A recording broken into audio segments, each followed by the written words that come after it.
Pierre Lévy, bonjour. Bonjour. Alors vous étiez l'ancien directeur de publication de Bastille République Nation et vous créez un nouveau mensuel, papier mais aussi un site internet, donc le mensuel Rupture. Est-ce que vous pourriez nous présenter ce nouveau mensuel? Alors c'est en effet un projet très ambitieux.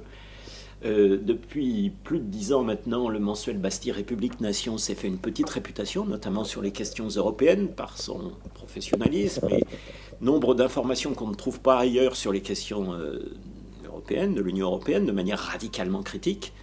Et le succès du journal nous incite à lancer un projet ambitieux qui est d'étendre son mensuel à d'autres thèmes que ceux de l'Europe, mais toujours dans un esprit qui va donc à l'encontre des médias dominants, à l'encontre des idées dominantes, contre évidemment les régressions sociales, contre les régressions démocratiques, contre l'impérialisme, les dominations, et fondamentalement pour le progrès économique et social, pour le progrès démocratique, pour le progrès international. Donc c'est notre ambition, et le premier numéro de ce mensuel doit paraître le 29 mai 2015, donc une date qui n'est pas choisie au hasard.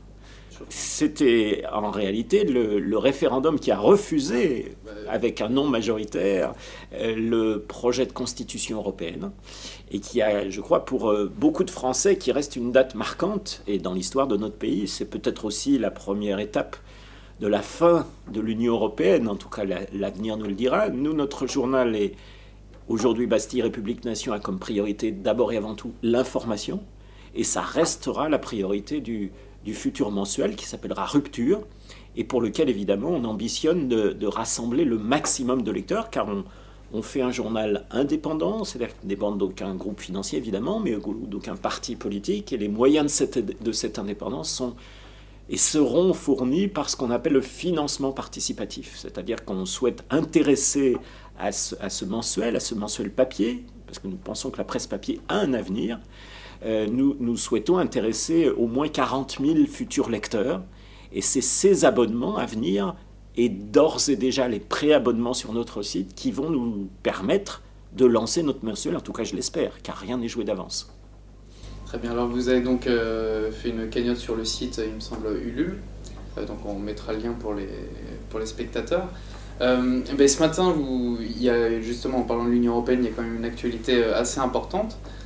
Pour laquelle vous venez d'écrire une brève sur le site internet du nouveau site Rupture, concernant l'Islande et l'officialisation de la non-entrée dans l'Union européenne. Oui, donc le site sert aujourd'hui de support au lancement de ce projet ambitieux. On espère que le plus grand nombre d'internautes viendront un peu visiter pour voir à la fois notre ambition, l'esprit du journal, et en plus on met chaque jour ou presque des brèves, des infos, des commentaires qui notamment sont centrés sur l'actualité européenne, et en effet celle-ci, il se passe toujours quelque chose, malheureusement dans le mauvais sens, hein, côté Bruxelles, côté Union européenne, mais il se passe aussi dans les différents pays, dans l'Union européenne et hors de l'Union européenne, des bonnes nouvelles. Et là, effectivement, la nouvelle du jour, ce vendredi 13, consiste à... On a appris que le gouvernement islandais confirmait définitivement qu'il interrompait, qu'il renonçait aux pourparlers d'intégration, d'entrée de l'Islande au sein de l'UE. Et c'est, à mon avis, alors c'est pas une surprise, mais c'est une excellente chose. D'abord parce que le précédent gouvernement islandais en 2009 avait eu l'illusion, un gouvernement rouge-vert, hein, avait eu l'illusion qu'en frappant à la porte de Bruxelles, ça allait sauver l'Islande de la tempête financière dans laquelle le pays était englué. En réalité, cette perspective n'a rien arrangé, si ce n'est que la première ministre de l'époque, qui est social-démocrate, avait fait une loi qui visait à faire payer par les contribuables islandais, et pour plusieurs générations, les dettes d'une banque islandaise en faillite. Et c'était des milliards et des milliards. Et par deux fois, en deux référendums successifs, par deux référendums, le peuple islandais avait refusé, en 2010 puis en 2011, de payer les pots cassés par le secteur financier islandais. Évidemment, cette manière de demander au peuple ce qu'il en pense sur le remboursement des dettes, c'est évidemment tout à fait incompatible avec les règles de l'Union européenne.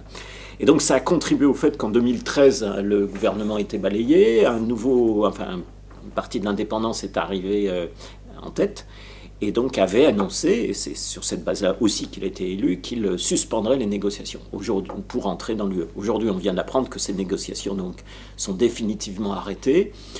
Je pense que beaucoup de dossiers ont joué, et certains en particulier. Auparavant, rentrer dans l'Union européenne, c'était synonyme de prospérité, de croissance économique. Aujourd'hui, est-ce que ça devient de notoriété publique que l'Union européenne ne fait qu'entraîner les pays dans la crise? Oui, je pense. Alors, je ne suis pas sûr qu'il y ait jamais eu beaucoup d'illusions populaires sur le paradis que représenterait ce qui a été la communauté économique européenne, puis aujourd'hui l'Union européenne.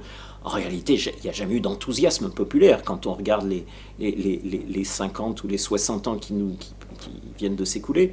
Mais il est vrai que dans les dernières années, à la faveur de la crise de l'euro, les peuples ont massivement compris que non seulement ça ne leur apportait rien de positif, mais que ça les enfonçait profondément dans les crises, ne serait-ce qu'en voulant étendre le même moule à tout le monde et surtout en enlevant à chacun des peuples la liberté de décider lui-même de son avenir. C'est ce qu'ont fait les Islandais en refusant donc d'être dans ce moule bruxellois avec des décisions qui ne leur auraient plus appartenu. C'est ce qu'hélas le nouveau gouvernement grec se refuse pour l'instant à faire. On a vu qu'il a suscité à juste titre beaucoup d'espoir puisqu'il était porté par une vague populaire en Grèce.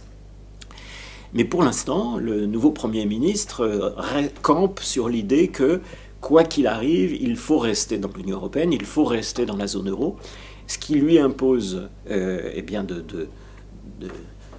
d'honorer tous les engagements que les gouvernements précédents ont pris, c'est-à-dire, hélas, contre sa volonté, de rester collé à cette austérité. Alors aujourd'hui même, puisqu'on se parle aussi aujourd'hui, on n'a pas appris seulement une bonne nouvelle en Islande, on a appris par exemple que les inspecteurs de la Troïka, qu'on n'appelle plus comme ça, mais qui restent les mêmes inspecteurs, c'est-à-dire les experts de l'Union européenne, de la Banque centrale européenne et du FMI, sont retournés sur place à Athènes en demandant à nouveau aux autorités grecques d'ouvrir le détail, d'ouvrir les livres de comptabilité, d'ouvrir chaque détail des finances publiques grecques et de surveiller les futures réformes qui doivent être mises en œuvre dans l'esprit dans lequel jusqu'à présent Bruxelles avait mené Athènes, c'est-à-dire une politique catastrophique.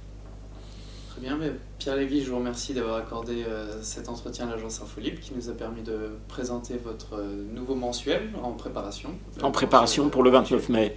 Le 29 mai prochain, donc anniversaire du référendum. Voilà, et avec le soutien, on l'espère, et c'est une condition, du maximum d'internautes qui s'intéresseront à ce journal qui devrait donner des informations qu'on ne trouve nulle part ailleurs. Je vous remercie.